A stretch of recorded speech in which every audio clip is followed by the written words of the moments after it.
you around the world, and thank you for joining us once again on truth2u.org. That's truth the number 2 letter u.org. It's Season 2 of Torah Pearls. I'm Jono, and joining me in the virtual Truth to You studio all the way from Ireland is Jason of Spiritualbabies.net. Joining us from Indonesia is the author of Let's Get Biblical, Why Doesn't Judaism Accept the Christian Messiah? Volumes 1 and 2. You can get a copy from his website, outreachjudaism.org. That's outreachjudaism.org. Welcome back to the program, Rabbi Tovia Singer. It's great to have me back. It's a big pleasure for the two of you in your condition to have me. Well, speaking of which, we got some comments from the last program that we did. Go ahead. Sophie, the Truth to You comment queen. G'day, Sophie, of Judaism is Not Christianity minus Jesus. You can find it on Facebook. Strongly recommend you find it, like it, and engage. It's an excellent Facebook page. Sophie said, you three always sound like you're having fun, but this week, wow, Rabbi Tovia Singer is doing a Jono impersonation complete with Aussie accent. Priceless, she said. Yeah. She was convinced of your Aussie accent. How about that? I wasn't. But I don't think anybody was. I mean, that was like, I was like, I can't do it. I can't do the British. I think when you're born, when you come from Brooklyn, you know, which is the womb of the Jewish people, it's like there's something about your accent that's so seared in that it's just very hard to think. Could die, whatever you might, whatever. It doesn't go. You just keep practicing. Now, she was convinced. Not everyone was convinced. So here's a comment from James. James said, Tovia, I stopped listening because of your banter. This is not the comedy hour. If you are the smartest person in the room, it will be apparent. Jono, this is not the projection you need. Quite right. No more funnies. No funnies. Stop being funny, Tovia. It's really, I Stop apologize. I apologize. But anyways, I just, I won't make any jokes. We're going to be completely serial over here. I want to ask you a question, Jono. Go on. Do you think, in your brain, do you think that you don't have an accent? I mean, you think you sound normal? No, no, of course I'm... Do you realize that you have an accent, or is it just I have to... Okay, so clearly I don't have an accent and you two do, but if I really have to analyze that statement, to be perfectly honest, you and I have the accent and Jason doesn't. Thank you. No, I'll jump in here. I do not consider myself to have an accent, but as somebody that's not lived in the UK for like 25 years or something, when I hear myself, so when we do a recording and I hear myself back, I can not only hear my accent, but I can hear the dialect of the area where I grew up. Wow. So you might say you've got an English accent, but if I was to compare this accent with someone that lived maybe 100 miles away from me growing up, it'd be totally different. And I can hear my forefathers speaking when I speak, which doesn't make me very happy because they were all mud farmers. But so you might say, yeah, well, you know, everybody kind of came from, all the kind of English accents came from England. But I have to say that personally, I can hear my dialect when I hear my voice back. I'd love to have a proper clipped English accent. That'd be lovely, but I don't. So I totally think that you have a proper English. I think everyone would agree with me. I love your accent. I think it's great. I love Tovia's accent too. And both you guys, yes, you have accents. I don't have an accent. Let me just say, if I had a British accent, I can charge twice as much for my lectures. Because even a garbage collector in England sounds more sophisticated and more intelligent than I was going to say than the President of the United States, but actually that actually wouldn't work. But anyways, no, we Brooklyn is so ethnocentric. You know, there's this Life magazine cover where like New York is the center of the universe and everything else is. So we see ourselves as like you guys are just putting on this weird accent. But anyways, whatever. Okay, so there it is. Jacinth. G'day, Jacinth. Now, she asks an excellent question, Tovia, and I want you... this actually goes right into our Torah portion. And she asks the question, she says, on Yom Kippur, who is the high priest doing atonement on behalf of? We're talking about, she says, Leviticus chapter 16, verse 30 and verse 33. Is that what a mediator does, she asks, and explain the difference. Now, what she's saying is, in the last Torah portion that we did, it was Vaikra, right? And you were talking about how there is no mediator. There's no mediator between God and us.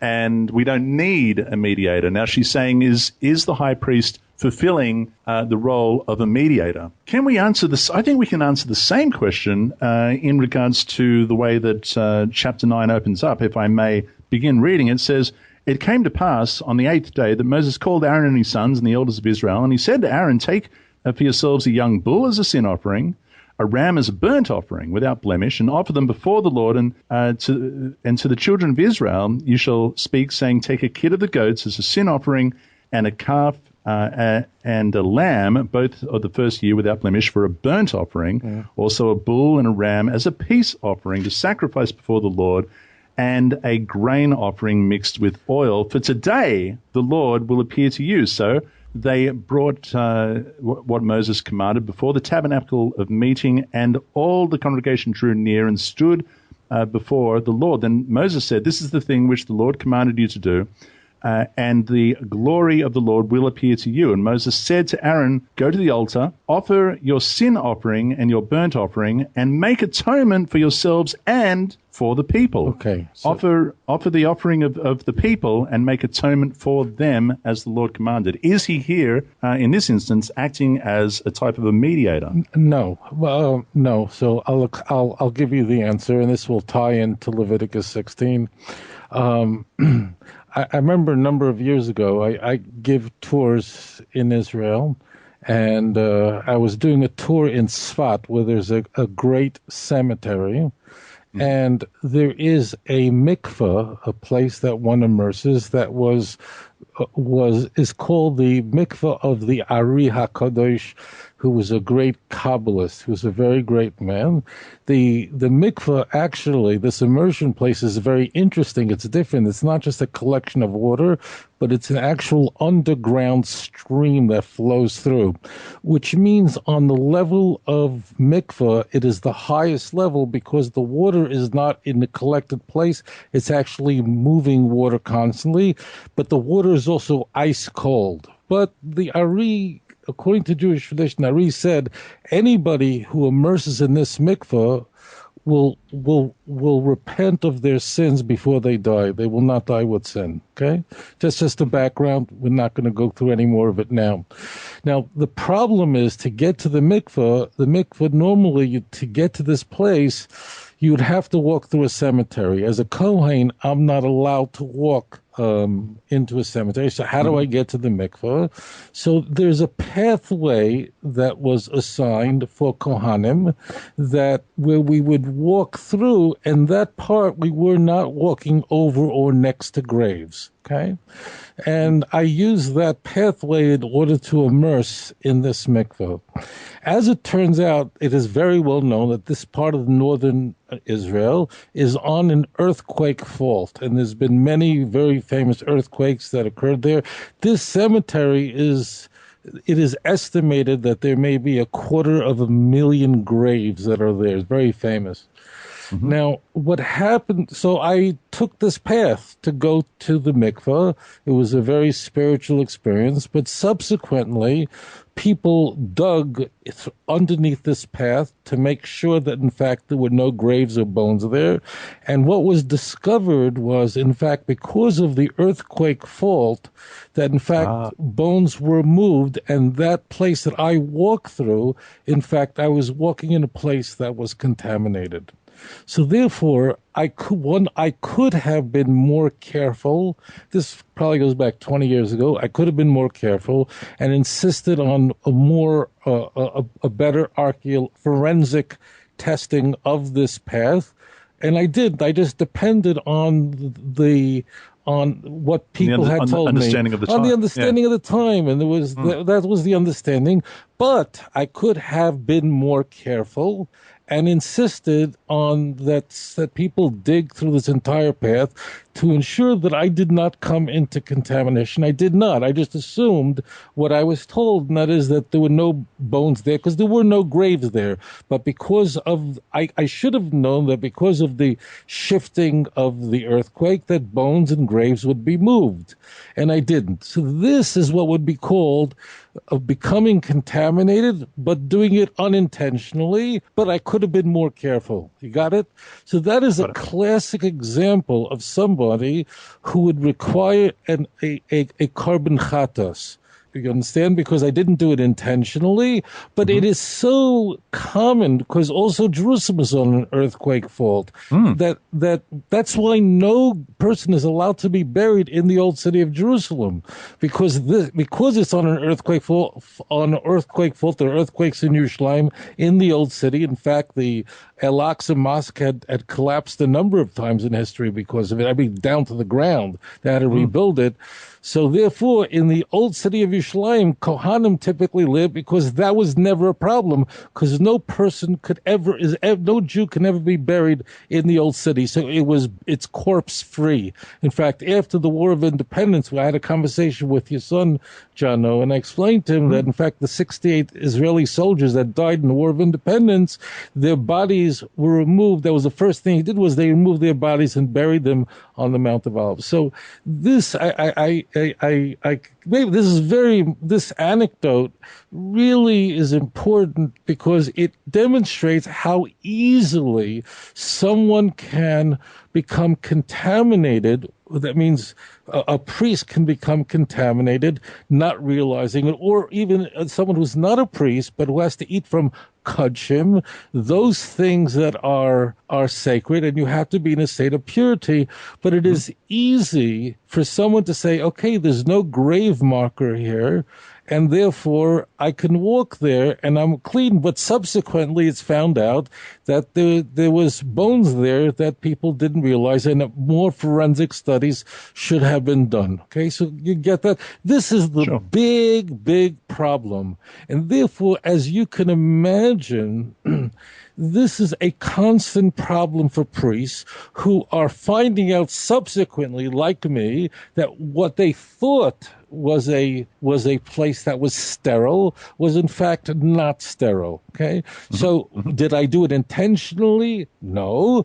Could I have been more careful in retrospect? Yes, I obviously, I repent of that, and I did that by literally reading these texts because Hosea says, let us render for bulls the offering of our lips. I actually, to atone for that, I read through these texts in the Torah because the prophet tells us that when you say it, it's as if you brought the sacrifice. But classically, now, that anecdote conveys to you all these kinds of sacrifices that priests are constantly bringing because of this massive problem. And in fact, this problem is going to exist in the Messianic age, and that's why we have the carbon. That's why we're going to be in this portion of it. I think this is actually, I'm glad this question was asked, because that's the big problem. People are coming into contact with things that are unclean, but they're not deliberately doing it, but they could have said, we need someone to do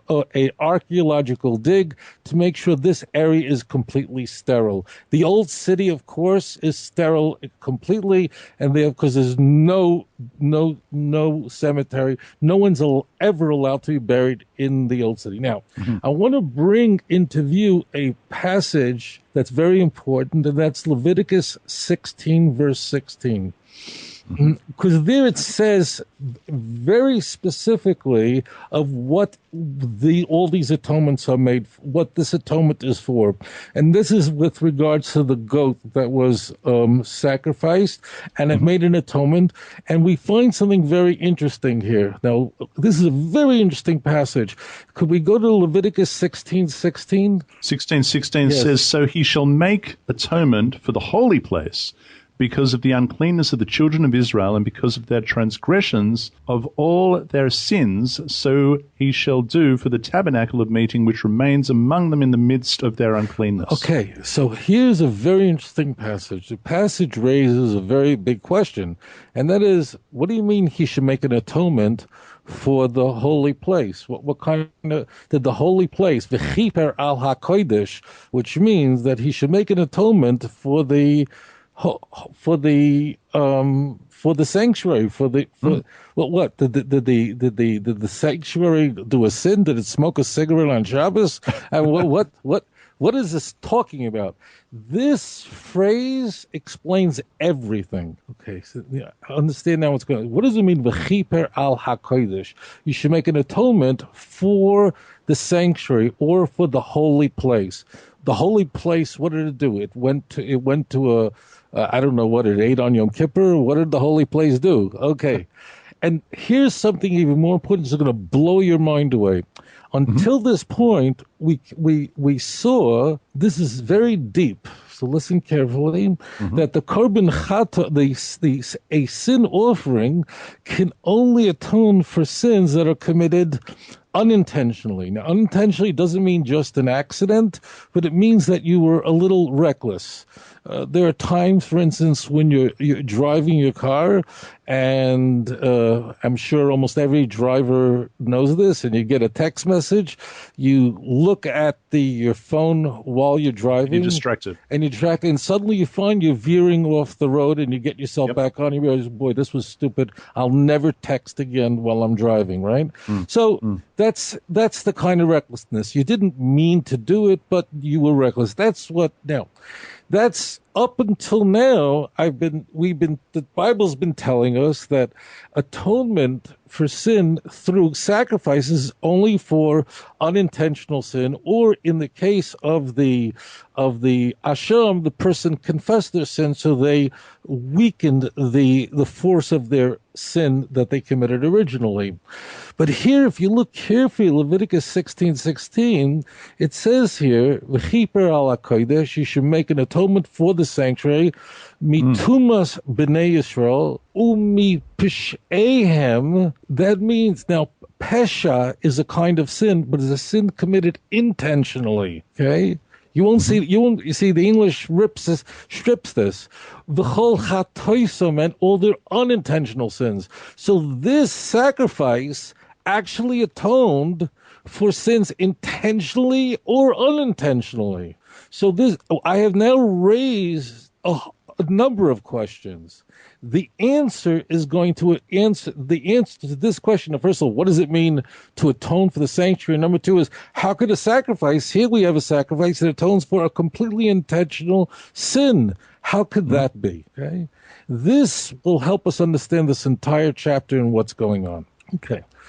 So in Tanakh, we see that in order for someone to atone for a sin, they not only have to confess their sin, but they also have to turn away from the sin, which means when they are, let's say a person eats pork. So in order to atone for that, a person has to confess their sin, but they also have to, the next opportunity they have where they might want to eat pork, they have to not eat it, and they have to eat something kosher, which means do something that is the opposite of my sin, which shows my repentance. I actually have to do the action, and doing that now is an atonement. Remember what the Bible always says, and turn away from your iniquity. Okay, you got that part? So therefore, sometimes things that have really nothing to do with atoning for sin could atone for sin because you're undoing what you did wrong. And that's the case here. The case here is that a person who transgresses, that means what I did, for instance, one would call a unintentional sin. I walked where I thought it was sterile. Turns out it wasn't. Or I, let's say, did it deliberately. I just didn't care and I sinned intentionally. I wouldn't do that, but someone might do that. So in that case, how would I atone for a sin where I was impure and then went into the temple intentionally? The answer is I would have to bring a sacrifice in temple in a state of complete purity. You follow? That means I'd have to undo it. I'd have to reverse it. Right. And that's what's happening here. The reason why the high priest is chosen is because all of us always are in question of, are we in a state of contamination or not? There's always that question of maybe. The high priest was kept in a completely sterile environment all the time. It's not that he's a mediator. It's just we can be absolutely certain that the high priest was tahor, was pure, because he never was in any place where there can be any question that he did not become contaminated. As such, there's a principle, that, or if someone can perform a mitzvah on behalf of someone else. Because when the priest would bring a sacrifice, in most cases it's unintentional, he's not a mediator, he's just someone who is certified, has like a certificate. We know 100% this guy definitely did not come into contact with a dead body or anything that is impure, and therefore he can bring a sacrifice for everyone else. It's not that he's a mediator, that's pagan. The mediator is what you find in the Greco-Roman world. It's just we have a person, this person is certified, guaranteed he's pure. And therefore, when he brings and now we know what this means. Chiper al Kodesh means, doesn't mean that the sanctuary smoke a cigarette on Shabbos, on Yom Kippur. It means those sins that apply to the sanctuary, meaning mitunas b'nei Yisrael, specifically by becoming impure. It did make a difference. It was knowingly or unknowingly. Why? Because now it's undoing exactly what we did wrong. Right. So the priest is not acting as, this is such a brilliant question, is not acting as a mediator. He's just the person. He was actually kept in seclusion. He did not leave Jerusalem. He didn't leave the old city. He was always in a sterile situation. You'll see they were actually kept in one place. They weren't allowed to move. And therefore, he could bring that sacrifice because we can rely 100% that he brought a sacrifice in a state of cleanliness, and therefore everybody else could be soymech, could rely on that he is sterile, that he is uncontaminated. He's not a Right. mediator, okay? So that's how you have to understand this. A mediator is completely pagan. In fact, when the Ten Commandments, just to end this off, when God was giving, when we see the Ten Commandments in chapter 20, the Jews, and Moses was very angry at the Jews for wanting a mediator. If you look, and we talked about this, and you go to the end of Exodus 20, the Jewish people were so frightened. They were saying, we can't listen to God, Moses. And Moses didn't like that. He wanted you to go directly. And we see Samuel was very uncomfortable with the idea of the Jews having a king. Ultimately, God said, do it. But Samuel was uncomfortable. So the idea of a mediator is wrong. What we do have, however, is that if we're going to select somebody who is going to bring the sacrifice on behalf of everyone to undo that sin of contamination, we're going to have one person who is just certified sterile. Who is certified. That's right. Who's certified. And now this is, that's what's when happening. you say he's making the sacrifice on behalf of everybody, but he's not taking on their sin. No, of course not. He's not taking on this sin. That's nonsense. He's just certified. And you can see, by the way, what the high priest had to do and how he was kept in seclusion, and he wasn't allowed to move. He had don't ask what they went through to make sure and they had always, by the way, not only him, but they had always a backup high priest at all times in case something happened, or he had to be married. Let's say his wife died. I'm not kidding, because if he had to be married, we learned that from a verse. He couldn't be a bachelor or a widower. So they always even had a backup person in case that person's wife died. Don't ask what they went through. I mean, I can go through it. It's beyond the. Well, we're going to read about the gravity of that high office in the following chapter. We're going to get there very soon. But Jacinth, thank you very much for that excellent question. It's and a thank brilliant you, Tovia, question. for the answer. Yeah, that's what's really happening. He's certifiably clean, so he can guarantee. So just like on Shabbos, I can make Kiddush sanctify, make Kiddush, and everyone says Amen, and that's good. In Judaism, a person can perform a mitzvah for somebody else, and everyone says Amen, it's true, and it's fine. There's only one time that only one thing that no one could do for anyone else, and that's say thank you. We'll get into that another time, but in fact, to say moedim, to say thank you, everybody had to say thank you through a Thanksgiving. Thanksgiving. Thank you can't be done by anyone else, but you personally. But that's a whole different stuff. But that's what's going. These are not mediators. These are just the person who's certified. Guaranteed he is pure, and therefore he could do it. If he does it, he'll undo your sin. Not that he takes on your sin; he's just bringing the sacrifice on your behalf, and you're guaranteed that this guy, no one else can be guaranteed as much as him, that he is certifiably sterile. Right. That's what's happening. Excellent. Now, here we are in chapter 9, and Aaron brings the appropriate sacrifices. He performs the duty of the high office. And in verse 22, it says, Aaron lifted his hand towards the people and blessed them. We talked about that in the last portion as well. And came down from offering the sin offering, the burnt offering, and the peace offering. And Moses and Aaron went into the tabernacle of meeting and came out and blessed the people. Then the glory of the Lord appeared to all the people, and fire came out from before the Lord and consumed the burnt offering and the fat on the altar. When all the people saw it, they shouted and fell on their faces. Yes, something. And this is so incredible. This did not exist in the second temple, but in the first temple, throughout Jewish history, and the second temple we didn't have this. There was always a fire on the altar that was from God. It was a supernatural fire. It was actually in the shape of a lion, and it was there. We lost it in the second temple period. There was actually 12 things that we had in the first temple that we didn't have in the second. But in fact, the fire was a heavenly fire that consumed. And we're about to come to a great. And notice, tragedy. By the way, I just want to tie this in. The name of this portion is Shemini, is the eighth day. The number 8 always indicates l'mayla min hateva, something that is supernatural, above nature.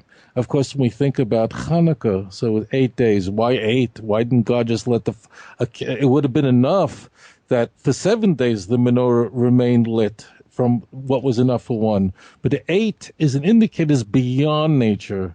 And that's the point that we talked about in a previous show. And that is that, remember, God built a house for us, which is our universe, that is guided by the laws of nature. And if you violate those laws of nature, if I eat something poisonous, I'm going to die from it. If I act recklessly and violate the laws that God created for this world. Now, what we're dealing with here, without understanding this point, you really will have a lot of trouble for a very, very painful event's about to happen. The sanctuary, whether it was a tabernacle, which means a portable temple, or the permanent temple, remember what I explained is we're created b'tselem Elokim, in the image of God. And that's why B'Tzalel, we talked about the name B'Tzalel. We are creating a house for God that is not governed. This is God's house. And we see very clearly in 1 Kings 8 that King Solomon, when he inaugurates the first temple, he said, this is the house for God. And God says, V'asili Migdash, you should make a house, a holy place, and I will dwell in there. Solomon says, the whole heaven, the universe can't contain you. But the key point that you must remember is that the laws of nature, or the laws that make sense to us, the laws of thermodynamics and all these fine-tuned laws, do not apply to this house that we built for God, just like he built one for us. And therefore, we have to follow with great precision exactly work within the parameters of the supernatural laws that apply to God's house. Without understanding that, you cannot understand what's about to occur, and it's a great tragedy that we're about to encounter. So this is God's house. This is not a place that is governed by the laws of nature. It's obviously a place that is outside the laws of nature because it's a house for God. Jason, what's going through your mind, my friend? Oh, well, before we skip into 10, I just wanted to go over some things from chapter 9 very quickly. Can I ask you first, Jono, in 9 verse 4, what do you have?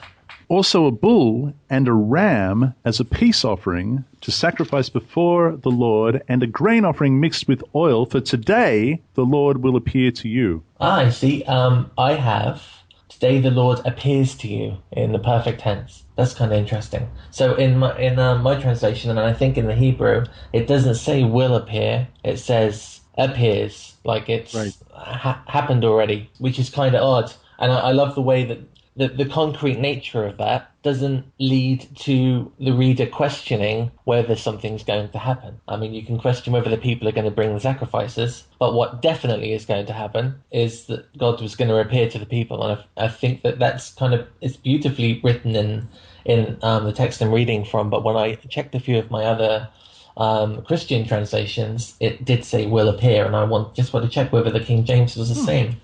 Kind of interesting. The other thing was the sacrifices that the priests brought up in chapter 9 have a specific order, and I thought that was worth going through very quickly, because each of those types of sacrifice have, if you like, a meaning attached to them. So the order goes like this: it was a sin offering, a burnt offering, a meal offering, and a peace offering. And they are symbolic of sin offering, purification; burnt offering, self-surrender or self-sacrifice to God; meal offering, when you dedicate what you do to God, so your work to God; and a peace offering, fellowship with God. And what I really enjoy here is that this is a picture really of, and we're going to find this later on in the Torah portion too, not only what the priests have gone through or the land has gone through, but also what we go through as people. So when we see what Israel did, they purified themselves and got rid of their false idols, and then they self-surrender, if you like. They gave up parts of their belongings and themselves to build the tabernacle. Then they worked together towards building the tabernacle, and then they ended up able to have fellowship with God in the tabernacle. And then we can see the priests here doing exactly the same thing, but with full-on sacrifices that allow the people to do the same. And us today, if we read through something like Ezekiel 18, it tells us to do the same things. We're to turn away from the things that are bad, to repent, to surrender what we have done wrong to God, then to consecrate ourselves to God, to do what's good for God, and then that allows us to have fellowship with God. And it's only like in the Torah portion, it's a list of events that Aaron and his sons do to animals, but when you kind of break it down into what those things mean, it's still totally relevant today, and that I enjoyed that a lot. That blew my mind. One other point that's going to be very important in a moment, just to comment on what Jason said, and that is that there actually were, as you said, 3 different offerings that were brought.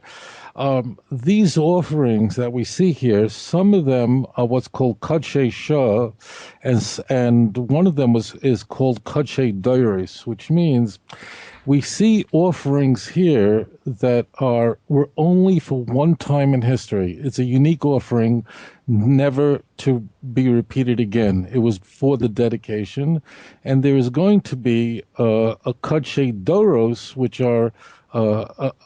is a sacrificial an offering that was a part of the ordinary tabernacle service that would always be brought. And this is going to become a very big issue soon when Aaron, we're going to get to it in a moment, is going to question whether the Kohanim, because of the death of Aaron's sons, are they required to eat from the sacrifice that was a kadshe doros, that which was ordinary offerings that were part of a regular sanctuary service. But we'll get to that. But it's a very good point you brought out. Thank you. Chapter 10, it says, Then Nadab and Abihu, the sons of Aaron, each took his censer and put fire in it, and put incense on it, and offered profane fire, is what I've got, profane fire before the Lord, which he had not commanded them. So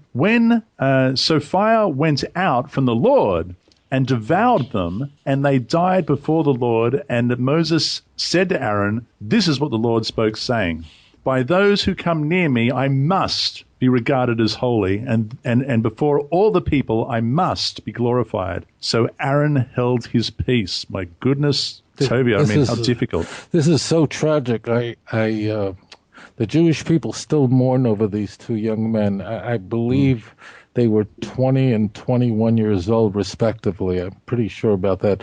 These were unmarried men, so they died. They didn't leave over children. The immense tragedy that occurred here is shocking.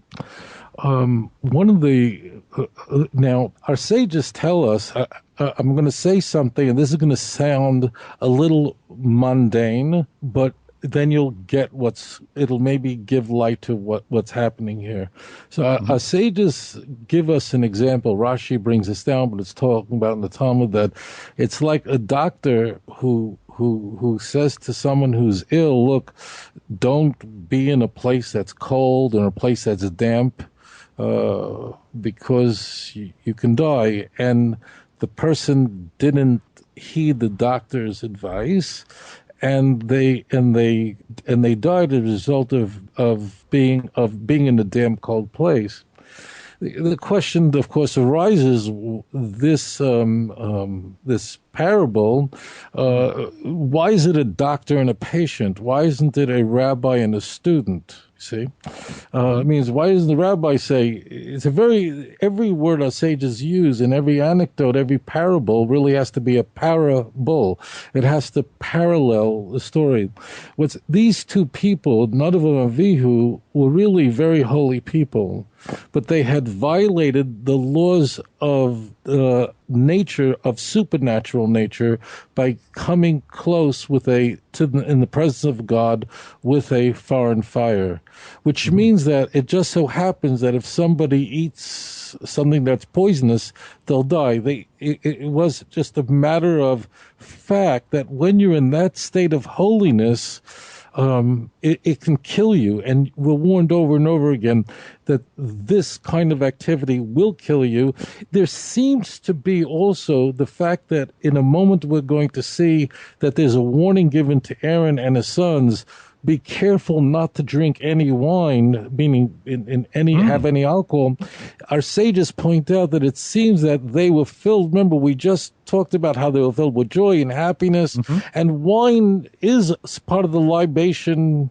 It seems to indicate that perhaps they had in their joy and so on, they had a little bit of wine, and therefore they didn't their requisite intellect was not exactly in place, and they had done something, and because of their state of holiness, and because of how great this place was. I mean, here's a place that was was built by Moses. It was for 7 days, and this was the inauguration, that such a calamity could happen.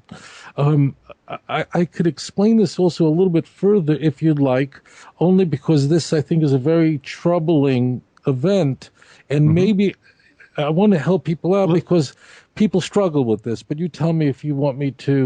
No, I do want you to, but maybe I'll just read a little bit more so that people get a bit more of the picture, because it says that then Moses called Mishael and Elzaphan, the sons of Uzziel, the uncle of Aaron, and said to them, "Come near, carry your brethren from before the sanctuary out of the camp." So they went near and carried them by their tunics out of the camp, as Moses had said. And Moses said to Aaron and Eleazar and Itamar, his sons, "Do not uncover your heads, nor tear your clothes, lest you die, and wrath come upon all the people. But let your brethren, the whole house of Israel, bewail the burning which God has kindled.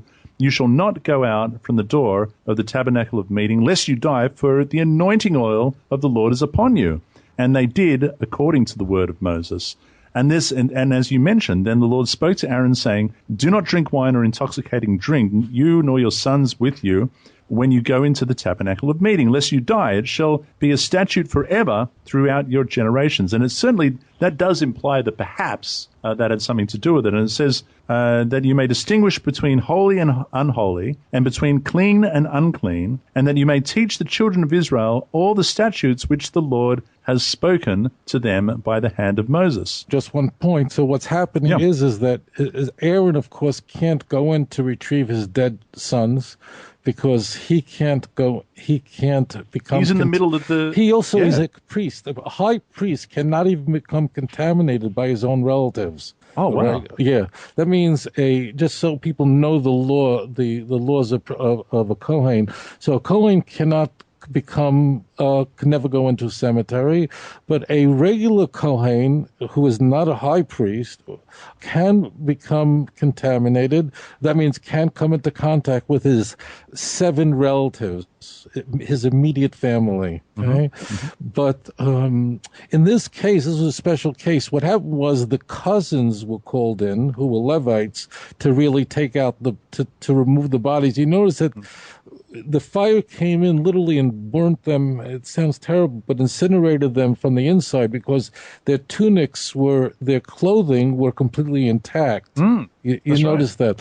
So what's happening is the other sons of Aaron, they too were not allowed to go in. We're talking about Elazar and Isamar. They weren't allowed to go in. Aaron couldn't go in, but in fact, the cousins who were Levites, they were able to bring the bodies out.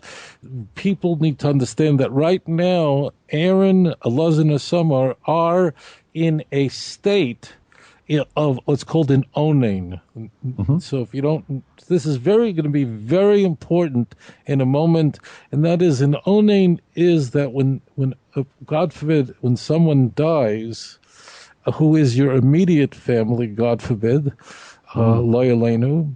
So a person at that moment, until the body is completely buried and put in the ground and covered, a person is exempt from all mitzvot, all commandments. Mm-hmm. A person doesn't have to wear tefillin. It doesn't wear tefillin, doesn't do anything. Why? Because they're in such a state, first, 2 reasons. Number one, they're in such a state of unbelievable mourning that they can't possibly perform mitzvahs out of joy. And number 2 is that they're consumed with ensuring, their obligation to ensure that their relative is buried properly. This is going to become a very big issue. There is a larger picture here that could be explained, because I know this is very mystifying to people. And I want to do is actually ask another question that's going to really make the problem even greater. I want to highlight the problem. Mm-hmm. We see in Tanakh that the temple was defiled on many different occasions. Mm-hmm. On some occasions, it caused a horrible situation. I'll give you an example. In 2 Chronicles 26, we see it also alluded to in Isaiah 6. We see that Uzziyahu, Azariah, he brought ketoret, he brought incense, which only a priest is permitted to bring. He was a very holy man, this king. He was the grandfather of Achaz, the great-grandfather of Chizkiyahu. And it caused a terrible earthquake, because he was so connected to God. He was so holy. This was a great, great king who actually reigned for 52 years. At that time, that was the longest any Davidic king ever ruled. That it caused an earthquake, and he had to actually spend the last years of his life living in a cemetery, and he became a Metzora. He got Saras. So you see there that there's sort of an upper temple, a heavenly temple, and a lower temple, and when there becomes a disconnect between the lower and the higher, it creates an explosion. We see here the height of the explosion was literally the death of these 2 young men. We see in the case of Uzio, Azari, it's the same person. You just call two different names. It causes an earthquake. But one of the things I think that might cause people to scratch their heads is, there were kings like Menashe who actually brought idols into the temple and was sacrificing abominations on the altar. No earthquake. Nobody gets burnt up.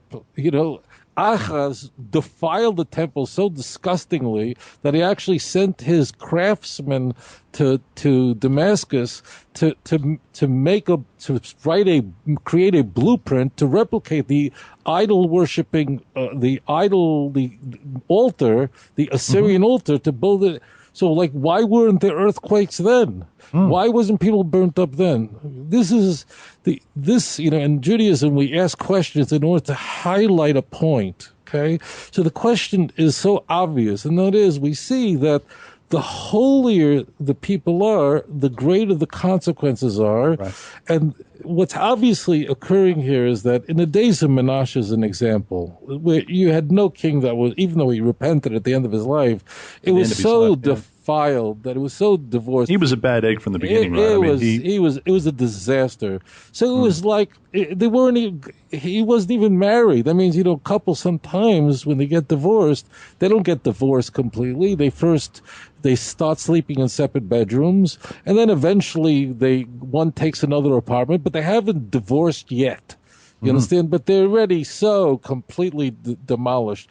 That's the case of Menashe. In the case of Menashe, who ruled even longer for 55 years, they were already. Now, Menashe, at the end of his life, does repent, which is the message is. Well, he does repent, but not before he's carried away with he's in Bavel when he repents at the end.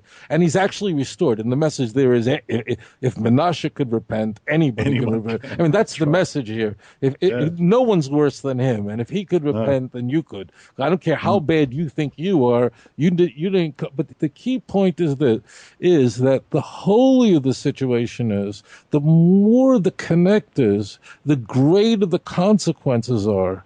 When you're in living with your wife and you're in the same bed and you share the bonds of marriage, so then any kind of sin becomes very great. If you're living in two apartments, it's you understand. So that's what's happening here. The greater the person is, the greater consequences are. Right. Okay. Right. Yeah. So the higher the office, the higher the consequences. Exactly. So it continues on, and it says Moses spoke to Aaron and to Eleazar and Itmar, his sons who were left, take the grain offering that remains and the offering made by fire to the Lord, and eat it without leaven beside the altar, for it is most holy. You shall eat it in a holy place, because it is your due, your son's due of the sacrifices made by fire to the Lord. For so I have been commanded. The breast of the wave offering and the thigh heave offering you shall eat in a clean place, you and your sons and your daughters with you. For they are your due, and your son's due, which are given from the sacrifices of peace offerings of the children of Israel. The thigh of the heave offering and the breast of the wave offering they shall bring as an offering of fat made by fire, to offer as a wave offering before the Lord, and it shall be yours and your sons with you, by statute forever, as the Lord commanded. Then Moses made careful inquiry. That's interesting. Moses made careful inquiry about the goat of the sin offering, and there it was, burnt up. And he was angry with Eleazar and with Itmar, the sons of Aaron who were left, saying, why have you not eaten the sin offering in the holy place, since it is most holy? Yeah, so this is very critical, and we're about to see the humility of Moses. This is, if you want to know why I pray that I should merit to see him in the resurrection of the dead, you're going to see what happens. Aaron actually questions the instructions that Moses gave. That means that, remember I explained to you that we had 3 offerings, but 2 offerings were unique for the occasion. So they were unique for the occasion, so they overrode the fact that they were an onen. Their brothers had just been killed. But they're going, well, this other offering is an offering that goes on over and over again throughout all generations. We should be exempt from that offering. You see? Now what happens is, so right away, so Aaron says to his brother, what's going on? And Moses was like a little upset, like, what's going on? And then he asks Hashem what he should do. And here you see example of the oral Torah in action, where there's a dilemma of what overrides what when you have two different principles and they're clashing. And what happens is, you'll see how Moses responds. So it says, Moses is saying, God has given it to you to bear the guilt of the congregation and to make atonement for them before the Lord. See, its blood was not brought inside the holy place. Indeed, you should have eaten it in a holy place as I commanded. And Aaron said to Moses, look, this day they have offered their sin offering and their burnt offering before the Lord, and such things have befallen me. If I had eaten the sin offering today, would it have been accepted in the sight of the Lord? Right. So when Moses heard that, he was content. He approved. I want to this is giving me shivers. So this now we understand, or else if you don't understand what's going on. So what's happening is we have this one offering that is an offering that would would be an offering of Doros, of all generations. He's saying we should really be exempt from that. And when Aaron made this case to Moses, the words, Vayishma Moshe, and Moses heard, Vayitav be'enov, and it was good in his ears. Which, you see, there's no pride. This is Moses, a guy, forgive me, God, for saying that. This was a man of God when the Torah says later on that there was no person who was more humble than Moses, most people go, what do you mean? You're questioning me? I'm Moses. Oh, no. Moses heard, he understood the argument or the position that Aaron was putting forward. Moses heard it, Vayitav be'enov, and it was good in his ears. No protest. Right away, Moses says, you're right. You notice the kind of person Moses was.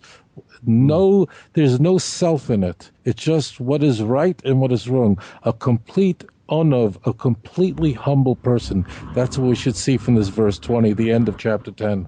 Chapter 11, foods permitted and foods forbidden, or rather, what is food and what is not food. Jason, what goes through your mind? So when we do read this, though, we see a whole list of animals which are deemed clean and animals which are deemed unclean. We as people, we get to choose every day what we eat and what we don't eat. You know, I can go out to the store now and buy a whole load of pancakes and donuts, which now I'm thinking about it seems like a relatively good idea. Or I can go and buy a load of salad, or I can go and buy a load of steak. They won't have an effect on me. You know, they might have an effect on me spiritually, thinking about it. If I spend a week eating wholesome, good food, I'm going to probably feel like I have a lot more energy. I'm going to feel a lot better about myself, a lot more regular. And if I spend the week eating red meat and bread, I'm probably going to feel pretty heavy and not very happy. You know, we should. But this really, for me, seems like a voluntary idea. It's a submission to a list of rules. Because in your own house, you know, when the tent is closed, what you eat and what you don't eat is really between you and God. This isn't something that most people are going to be able to catch you on. You know, it's not like a big community effort. So if you were out like the guy in the Torah picking up sticks on the Shabbat, he's going to get spotted, you know? But this is something that it's a very personal thing, I think, your diet. So I have two questions for Tovia here. One of them is to do with clean and unclean. And it's one that always comes up. Noah was told the difference between clean and unclean animals. But here we've got the differences between clean and unclean animals laid out. So my question is, did Noah have the same information as we have in this book? Did Israel at that time, because it possibly had members in the community who had a different background to the Hebrews, they didn't know these rules? Is that why they were outlaid again?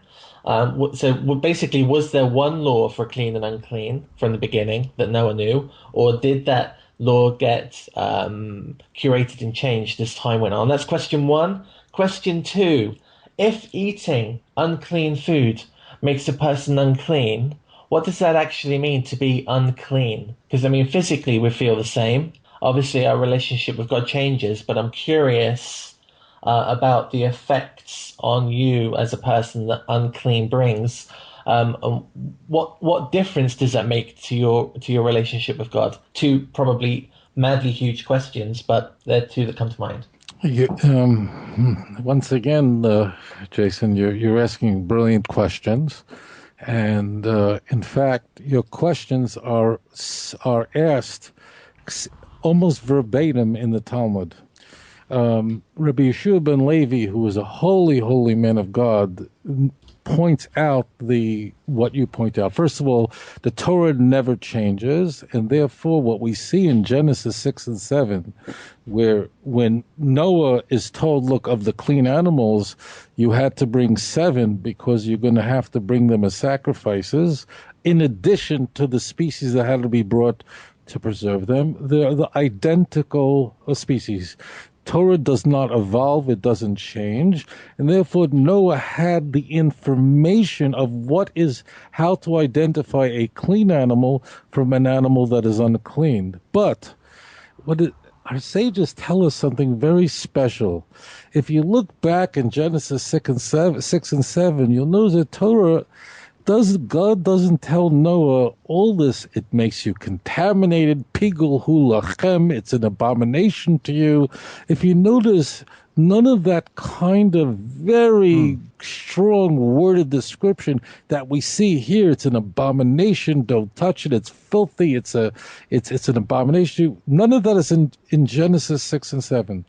Now, the answer obviously is in the time of Noah, there were no Jews. The Jewish people haven't been created yet. The Jewish people only really become established as a Jews really at the end of Genesis. We have the 12 tribes that will comprise the Jews, and the Jews received the Torah at Mount Sinai in the beginning of the book of Exodus.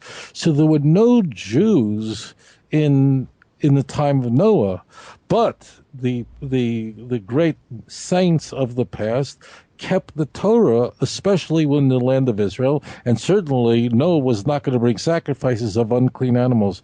But you notice there, because these commandments of clean animals and unclean animals apply strictly to the Jewish people, that we only find this language, very strong language, only in Leviticus, because it's unnecessary in Genesis. The Torah doesn't have to tell Noah it's pigul hulachem, it's uncleanly, you shouldn't touch it. It's not necessary. And this demonstrates to us that Torah is careful. The Torah uses clean words. The Torah is careful not to say something that is harsh or unpleasant if it's not necessary. Because going back in Genesis 6 and 7, it wasn't, the Jewish people hadn't been established yet. And therefore, contamination of what eating we'll get to, that's going to be your question too. We'll discuss that in a moment.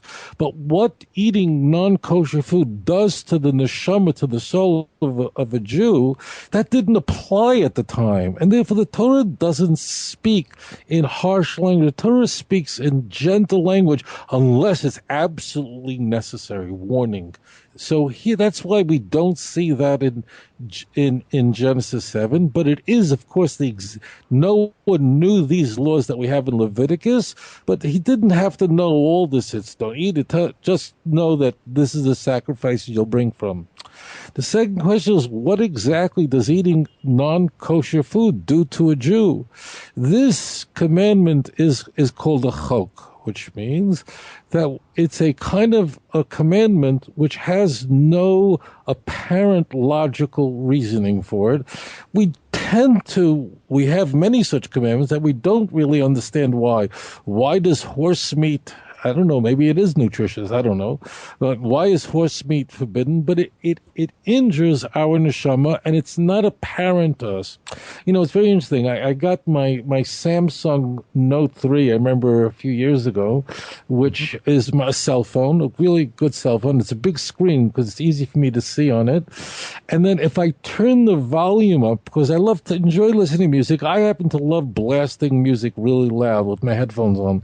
What happens is is that if I push the volume up too high on the Samsung, it actually stops me warning when the headphones are plugged in that this could damage your ears.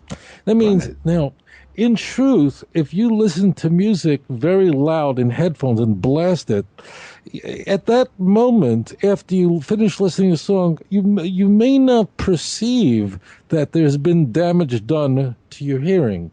But in the long term, we know for a fact that listening to music too loud ultimately injures our hearing. It is imperceptible immediately, but eventually what happens is the person becomes damaged. Physically, the hearing becomes damaged. What the Torah is saying is we don't know the reason. I could sit here and go through what Maimonides tells us about the different animals and so on. I'm not going to do that.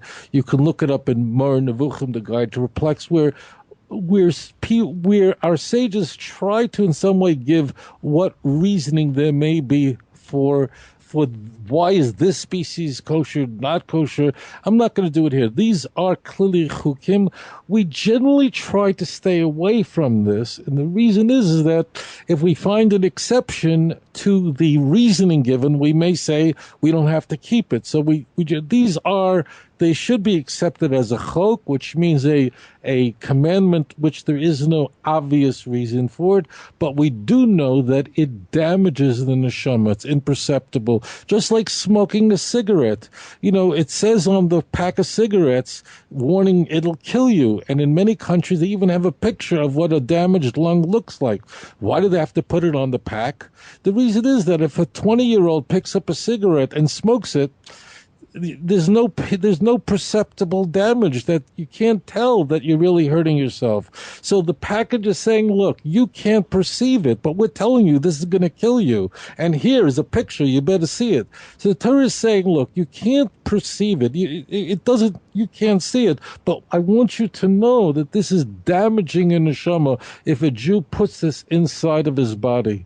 And that's clearly what's happening here. It's not perceptible, and therefore we need warnings. When it's perceptible, when it's obvious, you don't need big signs to explain to you. For instance, if I buy a knife in the store, does it have a sign on the knife, don't stab yourself in the head? Imagine I buy a knife because I want to chop vegetables. A nice, sharp, big knife made in Switzerland, right? Where they make, the Germans, they know how to make knives, right? So does it say, warning on the knife, do not stab yourself in the eye? How come it doesn't say it?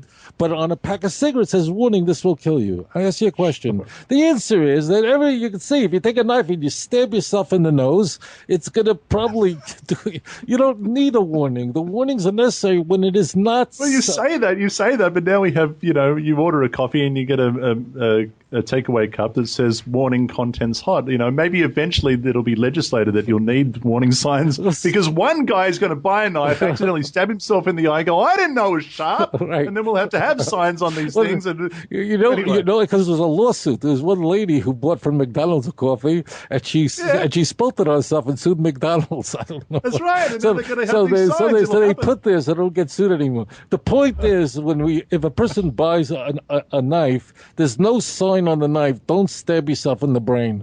Why not? Because you don't need a sign. You understand? So the sign, but when you make the headphones sound too loud, you damage your ears, but you can't tell. And when you smoke a cigarette, you can't tell. It's not perceptible that you're really causing damage to your lungs and to your heart and to all parts of your body. And that's why the Torah is telling you can't see this. But it's not a knife that says, warning, don't stab yourself in the head. You understand? Right.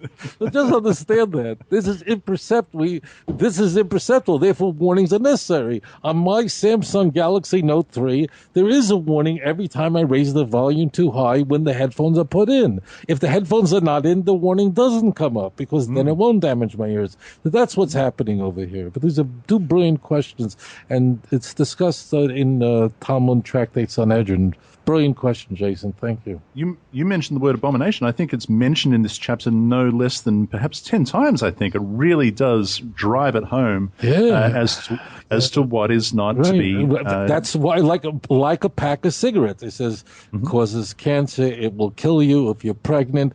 Pictures of lungs, damaged lungs. Why so much things? Because the wood, it's not just the more dangerous it is. In fact, stabbing yourself in the head with a knife is probably more dangerous than smoking a cigarette. But why? So what we see is that we have in our own lives more signs and more warnings when it is less apparent. You see what I'm saying? When you get the point here? Yeah. Of course, the Torah is smashing you over the head. Warning, warning, kill you, it'll kill you. Like if you get a carton of cigarettes on the outside, it'll kill you. You'll die of every disease illicit for you. Right. On alcohol, it tells you, because you can't tell. But when you buy an axe, it doesn't say, by the way, don't take the axe and chop your head in half. Why doesn't it say it? I imagine that's even more dangerous than smoking a cigarette. The reason is you don't need it. It's pretty obvious. Exactly. There it is. That's why. So this just helps you understand. That's why I tell you, you don't get it. This is going to damage. I'm going to tell you this. My holy friends will continue. There was there's a great rabbi. They were holy Jews in the Holocaust. Now, in the Holocaust, in Auschwitz and other death camps, of course, Jews didn't have food. They had, of course, eat whatever was given to them by the Nazis, which was next to nothing. I just share this little anecdote that was written. Jackie Mason is a very famous comedian. His father was a very great rabbi who wrote a very, the name of the book I forget, but it was about how religious Jews lived in Auschwitz, and because there were many laws. Of course, you could eat anything, because if your life is in danger, you can eat non-kosher food.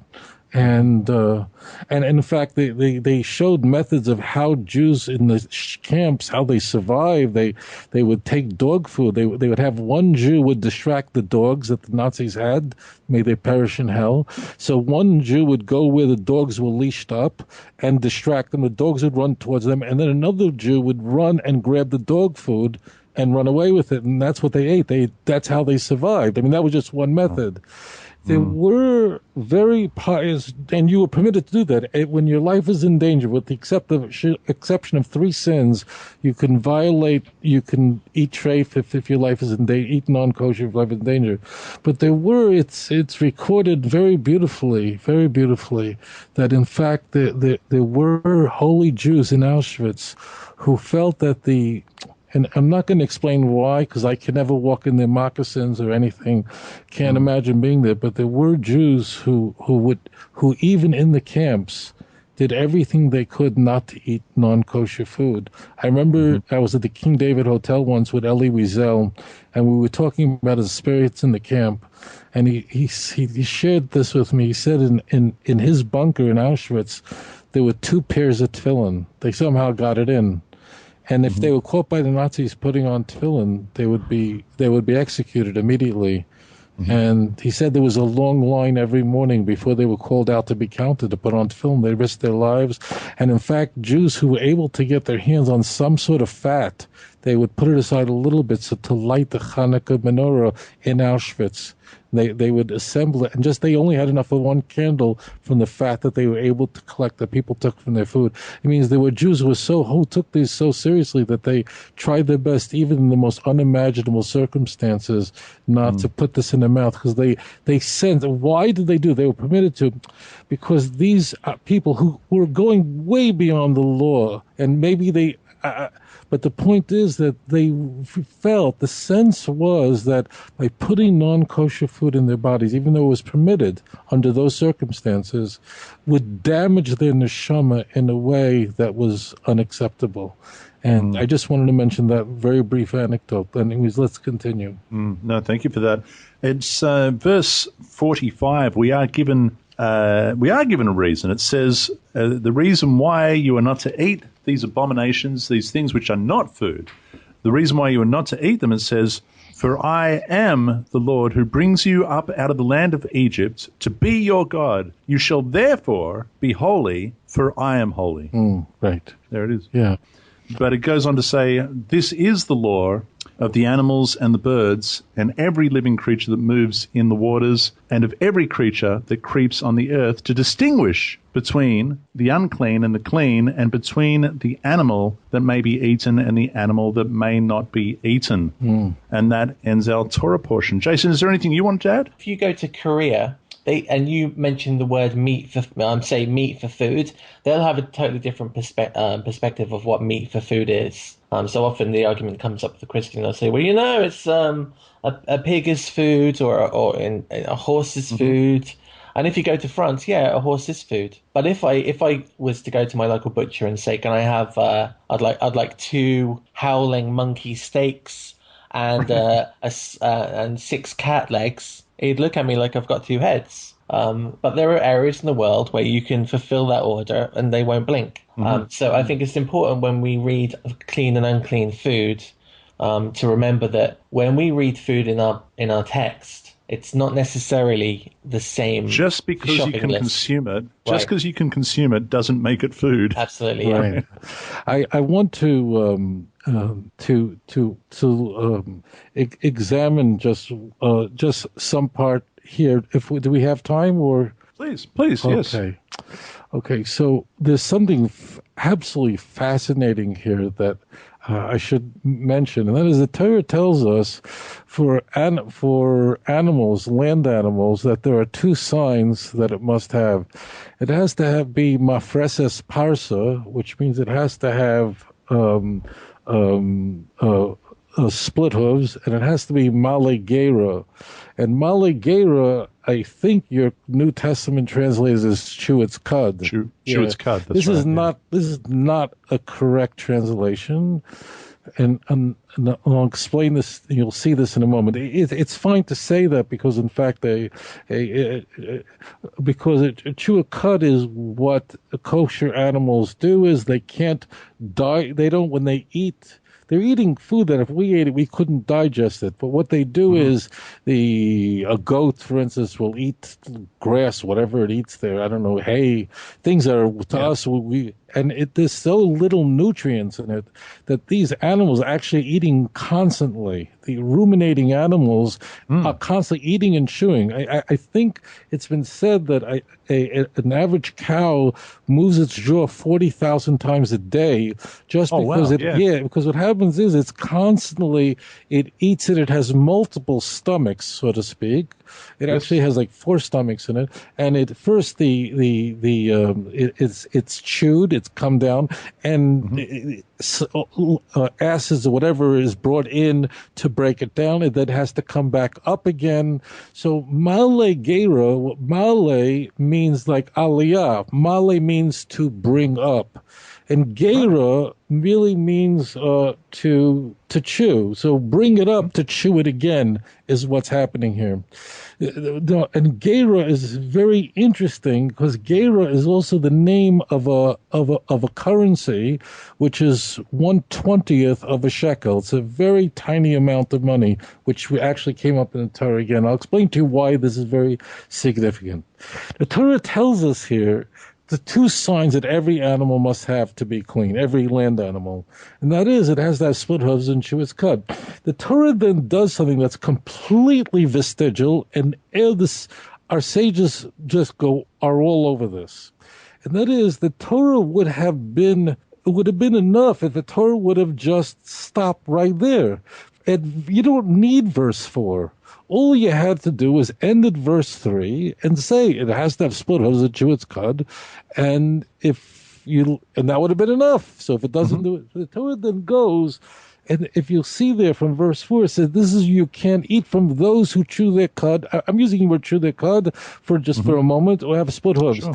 And the Torah then gives us an example, 3 examples of animals that, in fact, are male gera, bring it up to chew it again, but do not have split hooves. and you'll see that, therefore, it does not mean chew cud. Of course, the camel is malagera, does chew its cud, but doesn't have split hooves. A camel actually has a very profound, big bottom foot to be able to walk in the sand. But when you get to the rabbit as an example, rabbits don't chew their cud. Is it a rabbit or is it the hare? The hare, whatever, the hare. We will just talk about the hare, which is okay. So what they're doing is I think it's called refraction. There's a word for what they do. They cannot, just like the cow, they do not extract all the materials, all the nutrients on the first go. So what happens is they eat the pellets that have been partially digested, and then eat those pellets again, essentially eating their droppings, and therefore they have to keep returning it up, bringing it up again to chew it again in order to extract that gera, which is just a tiny amount of nutrients. It's only 1/20th of a shekel in a sense. You get what I'm saying? So what's happening is, just understand, is the chewing cud, if you want to use it, fine. But really what it means is animals that have to redigest what they ate in order to extract all of its nutrients. Now, what's very interesting also is then the Torah then says that there's one animal that continues. There's one animal that has a split hoof but doesn't chew its cud, and therefore it's an abomination to you, and that's the pig. Yep. Now, as it turns out, the pig is the only animal in the world that has a split hoof but doesn't chew its cud. Yeah. Now, the question is, why does the Torah put this in there? I mean, this is vestigial. The Torah did not need to tell us, look, there are these three creatures that do one and not the other, and there's this one animal that's split hoof, and I don't need this. Why did the Torah have to tell us this? Because why does the Torah bring in this information about the pig? And it's also interesting about the pig is the pig, we know, and we see it in the Bible, the pig which has a split hoof, it's mafresis passer, but it doesn't also just say chew cud, is the symbol of everything that's not kosher. And it is like chazer, pig, is even in Israel today, when someone orders pork, they don't call it chazer, even though that's the word for a pig. They call it white meat. Well, you'll see it. They're called basar levan, because they use a euphemism for it, because the word pork is so reprehensible. But why should a pig have come to represent everything that's unkosher? After all, a lion doesn't have split hooves or chew its cud. Shouldn't the lion be the emblematic creature of a thing, or a kangaroo? Why do they pick a pig which has split hooves? So the answer to these two questions, number one, is it's very clear. The Talmud says that who could have known this? That means the Torah, first of all, is saying, the author is saying, trust me, I'm God. I know that this is going to damage your soul, but you can be sure that you can trust me, because as it turns out, I'm giving you information, and who could possibly have access to that kind of information, that there is one creature that has a split hooves and doesn't chew its cud.